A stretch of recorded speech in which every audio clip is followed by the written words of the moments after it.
दोस्तों, ये भारत है। यहाँ पर सब रहने वाले भारतीय हैं।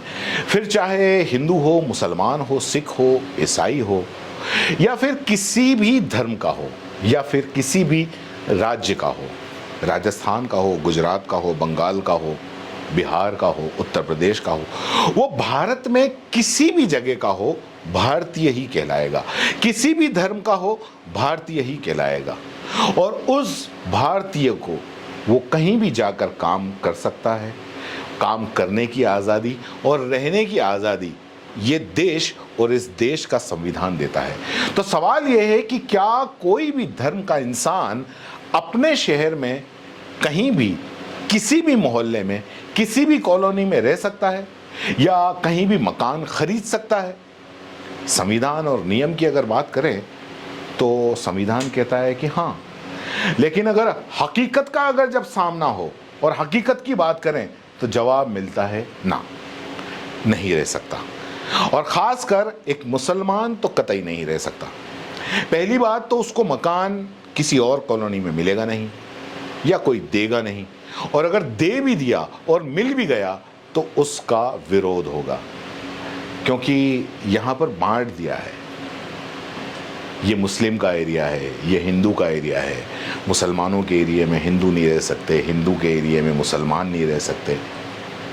और अब जो खबर जो मैं आपको बता रहा हूँ वो मुख्यमंत्री आवास योजना में खुले एक मुस्लिम के मकान के लिए है, जिसका विरोध हो रहा है। मुख्यमंत्री आवास में ड्रॉ निकले 462 फ्लैट के। एक फ्लैट एक मुस्लिम महिला के नाम खुल गया और लोगों ने विरोध करना शुरू कर दिया, क्योंकि वो महिला मुस्लिम थी।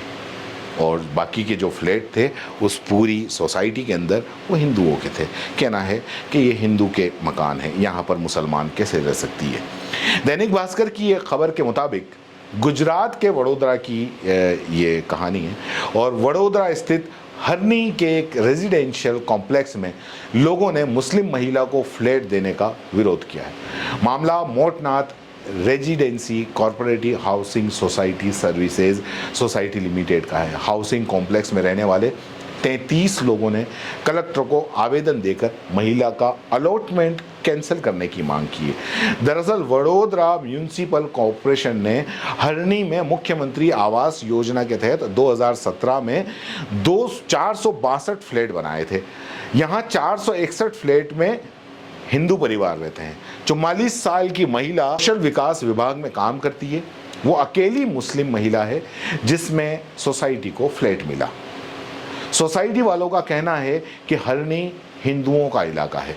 यहाँ पर लगभग 4 किलोमीटर के दायरे में मुसलमानों की एक भी बस्ती नहीं है। ऐसे में अगर किसी मुस्लिम महिला को सोसाइटी में घर दिया तो ये हमारी ज़िंदगी में आग लगाने जैसा होगा। कैसे आग लगेगा, कैसे एक मुस्लिम परिवार से, ये पता नहीं, लेकिन उन्होंने कहा।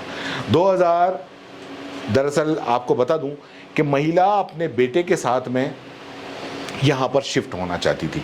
अब महिला का ये कहना है कि विरोध प्रदर्शन मकान आवंटन जब हुआ था तो उसके वक्त भी हुआ था, मतलब साल 2020 से ही इसका विरोध शुरू हो गया था। और यहाँ लोगों ने मुख्यमंत्री कार्यालय को पत्र लिखकर मेरे घर के आवंटन को अमान्य करने की मांग कही थी 2020 में।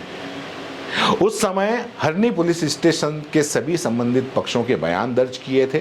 मामले का निपटारा कर दिया गया था, लेकिन अब मकान में शिफ्ट होने वाली हैं ये महिला। तो इस खबर से सोसाइटी के पिछले 4 दिनों से फिर प्रदर्शन शुरू हो गया है। 462 घरों में से 461 हिंदू परिवार रहते हैं। मोटनाथ सोसाइटी में रहने वाले एक शख्स ने बताया कि यहाँ पर 462 घर हैं। इसमें से 461 घरों पर हिंदू परिवार रहते हैं। इनमें से एक मुस्लिम महिला को आवंटित है। मकान आवंटित करते समय अधिकारियों को ध्यान देना चाहिए था, ये व्यक्ति कहते हैं। ये एक हिंदू बहुल एरिया है। एक स्थानीय ने यह भी कहा कि कानून व्यवस्था बिगड़ सकती है। कैसे? क्योंकि सोसाइटी के लोगों का कहना है कि अगर मुस्लिम परिवारों को रहने की अनुमति दी तो यहाँ कानून व्यवस्था बिगड़ सकती है। एक हस्ताक्षरकर्ता ने यह भी कहा कि हम सभी इस कॉलोनी के घर इसीलिए बुक किए क्योंकि ये एक हिंदू एरिया है और हम नहीं चाहते कि अन्य धार्मिक पृष्ठभूमि के लोग हमारे बीच में रहें। लोगों ने कहा कि विधायकों सांसदों का घेराव करेंगे। सामाजिक जो कार्यकर्ता अतुल गामेची ने बताया कि सोसाइटी के लोग पिछले 6 महीनों से नगर पालिका के जो जिम्मेदार हैं अधिकारी उनके सामने गुहार लगा रहे हैं और जल्द से जल्द मकान का आवंटन रद्द किया है। और हम स्थानीय पार्षद, विधायकों और सांसदों का घेराव करेंगे। समाधान नहीं निकलने पर मुख्यमंत्री आवास का घेराव करने से भी गुरेज नहीं करेंगे। मतलब ये काफ़ी कमाल की बात है कि अब इसमें वीएमएस जो म्यूनिसिपल कॉर्पोरेशन है वो क्या कहता है कि आवास विभाग, वीएमएस के आवास विभाग के जो अधिकारी हैं उन्होंने बताया कि सरकारी योजनाओं में आवेदकों और लाभार्थियों को धर्म के आधार पर अलग अलग नहीं किया जाता, इसलिए आवास ड्रॉ मानदंडों के अनुसार आयोजित किया जाता है। अब ये एक ऐसा मामला है जिसे दोनों पक्षों द्वारा या तो आपसी सहमति से या फिर समक्ष जो सक्षम न्यायालय है वहाँ जाकर हल किया जा सकता है। मतलब आप देखिए कि ये हिंदू एरिया, ये मुस्लिम एरिया, यहाँ हिंदू नहीं रह सकते या मुस्लिम नहीं रह सकते, ये कमाल है। अगर आप ये सोच रहे होंगे कि ये 2014 के बाद में ये शुरू हुआ है, तो मैं आपको बता दूं कि ये 2014 के बाद में शुरू नहीं हुआ।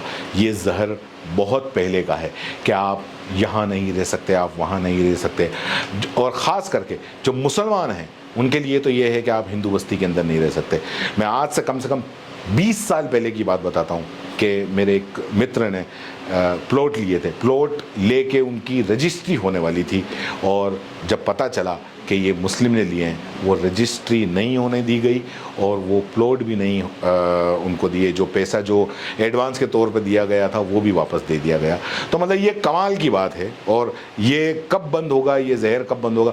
अच्छा, सबसे बड़ी बात ये है कि इसके अंदर कोई आगे नहीं आता है, इस चीज़ को निपटाने के अंदर कोई आगे नहीं आता है। ये कोई नहीं बोलता है कि नहीं, कोई भी कहीं भी रह सकता है, जहाँ मर्जी पड़े रह सकता है, ऐसा कोई नहीं बोलता। इस मामले में आपका क्या कहना है नीचे कमेंट बॉक्स में ज़रूर लिखें। धन्यवाद। जय हिंद, जय भारत।